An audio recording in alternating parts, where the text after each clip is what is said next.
বাজার থেকে কিনে আনা একঘেয়েমি খাবার খেতে খেতে আমি বোরিং হয়ে গেছি, তাই আজকে আমি ভাবলাম একটু ভিন্ন কিছু রান্না করি। ভাবতেছিলাম আমি কি রান্না করব। এরপর জানালা দিয়ে আমি তাকিয়ে দেখি আমাদের বাসার পাশেই অনেক সুন্দর কচু শাক হয়ে আছে। আমার মেয়েও বলতেছে আম্মু আমি কচু শাক খাবো, তাই চলে আসলাম আমি কচু শাক তোলার জন্য। আজকে আমি এই কচু শাকগুলোই রান্না করব।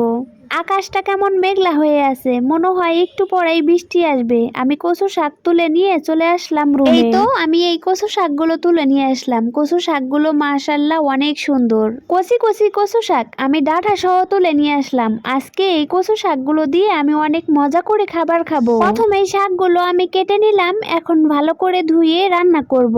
এই তো শাকগুলো আমার কাটা বাছা করা হয়ে গেছে। এখন ভাবতেছি শাকগুলো আমি শুটকি দিয়ে রান্না করব নাকি মাছ দিয়ে রান্না করব। আপনাদের ভাইয়া বলতেছে মাছ দিয়ে রান্না করো, খেতে ভীষণ মজা হবে। তাই আমি ভাবলাম এই শিং মাছগুলো দিয়ে কচু শাকগুলো আমি রান্না করি। রান্না বান্না শেষ করে একটা লেবু কেটে মা মেয়ে বসে পড়েছি আমরা খাওয়ার জন্যে। কচু শাক খেতে আমি খুবই পছন্দ করি, তাই চুলার উপর থেকেই কচু শাক নিয়ে আমরা খেতে বসে পড়েছি। নিয়ে নিলাম একটু লেবুর রস আর নিয়ে নিলাম একটু লবণ। বিসমিল্লাহ, খেতে কিন্তু সেই মজা হয়েছে।